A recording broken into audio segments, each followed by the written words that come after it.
So without further ado, now we'll turn to Dhaka and Dr. Badiul Mazumdar, who can give us the perspective from the ground of the way forward, particularly the road to elections. Badiul, over to you. Thank you, John, and thanks everybody. And I thank Right to Grow, Right to Freedom, for inviting me to this webinar. And it's an honor and privilege to participate in this webinar with some of the really distinguished guests. And yeah, thank you. Well, we had, as Bill said, we had a mass upsurge on January 5, and this was not the first time we had mass upsurge of some proportion in the past, and this was perhaps one of the biggest we have witnessed in the history of Bangladesh. And this mass upsurge under the leadership of young people, and where the vast number of citizens participated, toppled Hasina government, and Hasina and her sister fled to India. And this was a monumental change, and some people want to call it a rebellion. And this creates opportunities, great opportunities. But we do want to we must not forget that we had opportunities before, as Bill said, once in 1971 when Bangladesh was created, and that time, at least a second time in 1990, when the major political parties came together and waged a movement against strongman Irshad and restored Irshad, and we are supposed to have a new beginning. Another new beginning, and unfortunately, the promises that mass upsurge and the commitment of the political leaders made remain unfulfilled. So, in that backdrop, we are into this third mass upsurge, which is, I would consider it to be the biggest of all. And it was so big that the people from all walks of life, not only young people, but rich, poor, men, women, the people from the villages, people from the urban areas, middle class, upper class even participated. So it was truly a mass upsurge of mass of all distinctions. And so what message did this mass upsurge convey to us? One of the messages it conveyed to us that the people who committed the crimes, in fact, Hasina regime created a criminal empire she created, and those people who committed those crimes must be punished. And at the same time, another demand was that never ever again, this should be repeated. In other words, Hasina and her cronies must not return to repeat the same things that they did before August 5. Let me shed some light on the criminal acts these people perpetrated. One of the things that they committed crime against humanity. They killed 700, 800, 900, and some people speculate that it would be more than 1,000 people. Nobody exactly know. And this was killing of innocent people, and even bystanders were killed. Young people, children were killed. Elderly people were killed, people from all age group were killed, and from all walks of life too. And because people from all walks of life participated in this mass upsurge. And so this was one crime. The second crime is this: they carried out a lot of criminal acts over the last 15 years. The killing in the last 15 years, not this mass killing, but also the lot of violence and arrests and extrajudicial killing, forced disappearance, Ainagor, and all these unthinkable things they did. So those are crimes, serious criminal acts. Those must be punished too. The other is financial crimes, the looting, plundering, and stealing, and then taking money abroad. And these are serious crimes, and billions of dollars are taken away, and those people should be punished too. So one of the most important demands was punishing those criminals. The other demand is repair the state. In fact, this is a term that was used by the youngsters during the road safety movement. And these people who led this movement are basically, they were the ones who also led that earlier movement. They were school kids. Now they are university kids. And so if we are to prevent the repetition of what happened past, we need to do in a distinct way three things. One is the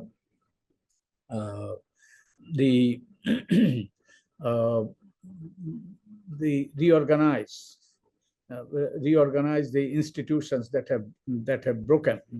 They have crumbled. In fact, Hasina, say for example, police force was her personal basically force, and catered to her and her party interests and her personal interests, and they were not the state institutions. So as she left, this institutions crumbled, and the bureaucracy is also in bad shape, and many of them fled. And so those people who committed crime here, the first thing they need to do is to bring them to justice and punish them. And secondly, these institutions need to be rebuilt and make them functional, so that without these, we cannot. This interim government that took over would not be able to function. And the third thing is that major reforms that needs to happen. And now, what kind of reforms that will happen will depend on how far we want to go. Say, for example, do we want to go as far as Kumilla, taking the example of Bangladesh, or we want to go to Chittagong? In other words, how deep do they want to go in terms of reforms? Some people say that we had a rebellion, and so constitutions and everything else have become redundant, and they are no longer operative, and so we can start afresh. We can start with a clean slate. The other school of thought is that we have a constitution. This government took oath under the constitution, although not quite constitutional, is somehow haphazard. And so the constitution we have, we could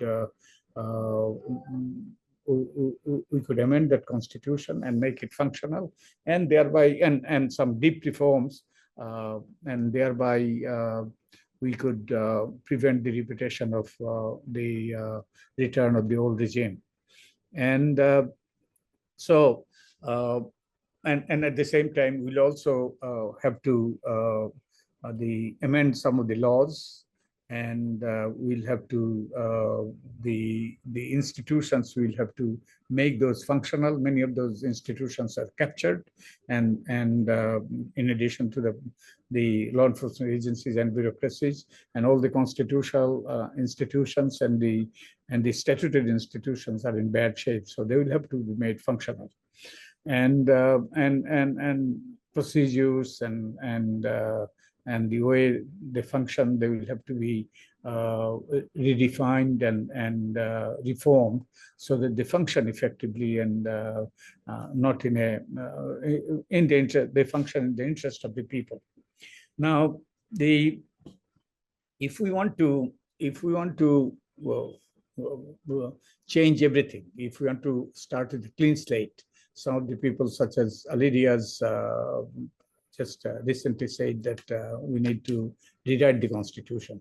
If that is the case, then it will take longer, and it will be more complicated, and it won't be easy. And then we should have a constitutional drafting committee, and which could draft a constitution. And then we have an election, and through this election we can form a constituent assembly, and then we can place the draft, and there will be debates, and based on debate there will be a new constitution. And so that will be starting from clean slate. And also there are laws that need to be amended and changed, and the institutions will have to be made functional by letting some of the people go. For example, reconstituting the election commission, and judges. Some of the judges already resigned, and the other judges who had whose there are serious questions about their the qualifications and background, whether their background is appropriate. Those people will have to be scrutinized and take actions. So similarly, all institutions, those things will have to happen. And so this is if we want to make drastic changes. And first of all, the government will have to declare that this is a revolutionary government. So everything is no longer in the past. What the legal framework and everything we have are not relevant. So they start afresh. The other alternative is to work with the present constitution and make changes, make important changes. For example, bringing some sort of balance between the power of the president and the prime minister, and the set a term limit of the people running for office, and especially the prime minister, and also the decision about whether the person who becomes the head of the government should become also head of the party. Those are some of the decisions we'll have to make, and also whether or not we'll have a upper house. We are unicameral, and whether or not we should have an upper house, and in addition, the representational system we have now passed the post. So there are strong demands about including the proportional system or a mixed system. So those are some of the things that we'll have to consider and incorporate in the constitution. Some of these will require amending, and some of these will have to include afresh. And also Article 70, which prevents the floor crossing. And so those are some of these things that we'll have to really consider and reform and include in the constitution. How do we include in the constitution? There are alternative ways of doing it. One of the ways, I say, the 15th Amendment, which took away the what is it called, the referendum. The caretaker, yeah. Referendum provision, and also did away with the caretaker system. And used to be, and few of us went to the court and challenged that amendment, and hopefully we'll get the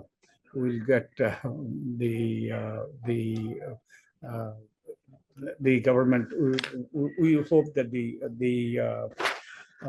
court will find for us and declare the 15th Amendment unconstitutional. And there are good reasons and for declaring it unconstitutional, because this was enacted in an unconstitutional way. I wrote a small book, Mushfiqul talked about it, and so there are ample reasons why it should be declared unconstitutional. So that opens doors. For example, referendum provision. We could use the referendum provision to get people's support for individual, the package of constitutional reform we are talking about. So through referendum provision, we could get those incorporated into the constitution. But once the 15th Amendment is declared unconstitutional. And also we went to the appellate division to review the 13th Amendment, which basically the judgment of the 13th Amendment, which declared the 13th Amendment unconstitutional. So if we get the judgment in our favor, then this will open opportunities for this present government, interim government, to incorporate many of these reforms into the constitution, which is harder. In terms of reforms of the laws, the government could do it through ordinances by the president, although those ordinances will have to be ratified by the parliament in its first session. Another alternative would be just one second. আমি আপনাকে একটু পরে phone করি বুঝছেন একটু পরে phone করব sorry, one of the advisors called me, and this is a privilege for an advisor to call, to receive a call from the advisor. Okay. So the other alternative is that the government to spell out what they want to do, and at least their vision, what kind of reform. As I said, the two alternatives: either start afresh or reform and amend the present constitution. And if they want to take the second route, they can use as I said, the referendum provision. Or other thing they can do is they could have their own reform agenda, the government's reform agenda. First, they will have to come to a reform agenda, and then the whole dialogue with the political parties, and come to an agreement with them, and sign what we call an agreement and national charter, we could call it. And we have drafted something like that, national charter, that the political parties and the present government, the interim government, will come to an agreement, and they will agree, and they will sign a document. And after that agreement, there will be election, and obviously election commission will have to be reconstituted, and electoral laws will have to be amended, and those could be put into effect through ordinances, as I said. And then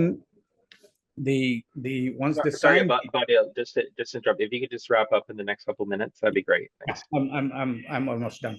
So once they agree, there is the signed document, that the national charter, and the government, the party which will come to power through election, free and fair election, they will be obligated to implement those reforms. And hopefully they will do that, although we do not have good track record. You may recall that in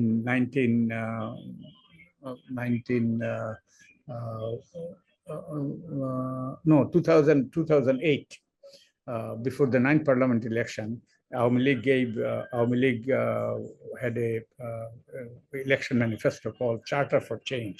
They are going to change everything, and in fact they changed everything from day to night rather than night to day, and so they do not have a good track record. So there will have to be some ways of guaranteeing and watching. So a student could probably play that role, and who has brought us to this position. So they could guarantee, they could stand guard, and so that the politicians keep their words, and that may be the other way. So I'm done with my presentation, and so these two ways we could go that could lead to a free and fair election, hopefully a better future, a new future, new Bangladesh. Thank you.